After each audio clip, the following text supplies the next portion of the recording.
My ex-wife, 32F, and I, 32M, finalized our divorce proceedings last year. We had a kid when we were 21. We got married at 25, and at 26, my wife made me get a vasectomy because she did not want any more kids. I was hesitant because I always wanted more kids, but for the sake of our marriage, I decided to get a vasectomy, and my wife was very happy about it. However, our marriage went through its ups and downs, and we both amicably decided on a divorce because we weren't compatible. Even after the divorce, we were on good speaking terms and we were good friends.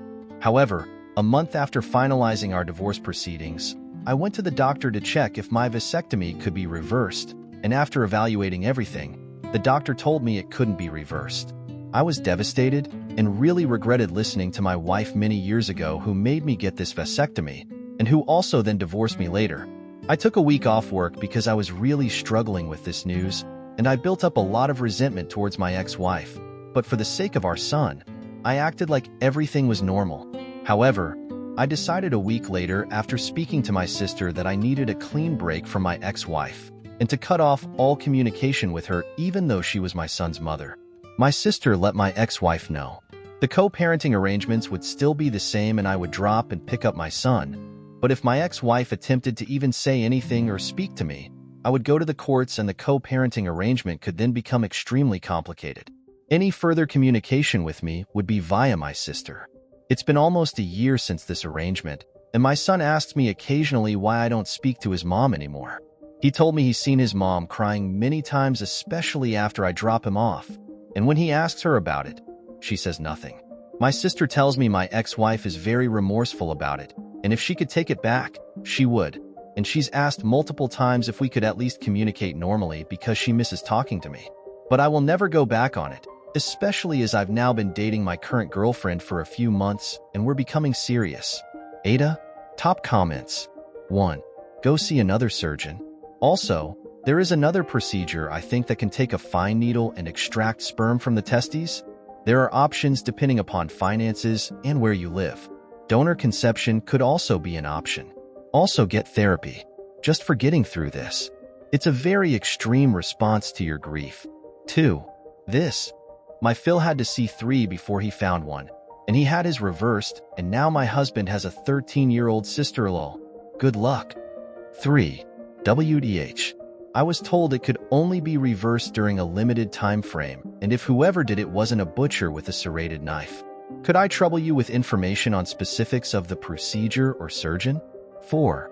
Why is it all her fault? They both agreed to it, and it's not like she divorced him the next day.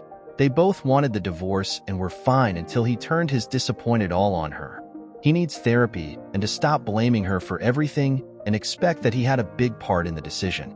Maybe make an appointment with some other doctors. 5. My ex-husband blamed me for lots of decisions made together during our marriage when we split. Obviously, at the time, I hadn't exactly been planning on leaving him. This feels like the same kind of deal. She didn't know OP's marriage was going to end at that point so long ago any more than he did. She didn't do it out of spite, and he agreed as a consenting adult. I can imagine it's incredibly tough to deal with now, but it's too late and really not fair to be taking it on her and, by extension, the child. 6. Also take responsibility for the decisions you made. 7. Exactly. Funny how in the beginning of the post, they both amicably agreed to divorce because they weren't compatible. But then when something unexpected came up, suddenly it's, she divorced me. OP, I certainly don't blame you for having feelings about the situation. But as several others have pointed out, you have some options to try before this is entirely final. You should also take some responsibility for your part in these decisions. No doubt you were counseled prior to committing, so you knew the possibilities. As far as this silent treatment situation goes, it seems childish to me to be so steadfast in making that permanent. It's understandable if you needed some space to process at first, but at this point, your son is noticing and it is affecting him. For the sake of the child you do have, make your feelings to your ex clear. Say your piece, in private / not in front of your son, of course. Then learn to communicate and cooperate cordially. You don't have to like each other. But continued silent treatment may cause your son to resent you if he's witnessing his mom get upset every time you've had contact. 8. They grill the shit out of you about the possibility of divorced/widowed and wanting kids with another woman down the line before getting the snip. They usually make you wait a certain amount of time to really think about it before getting it done. He had those conversations and agreed to the terms. He made the decision knowing it's a possibility that more kids could be wanted down the line. This procedure should be considered permanent. No one is responsible for his vasectomy and him being sterile but him.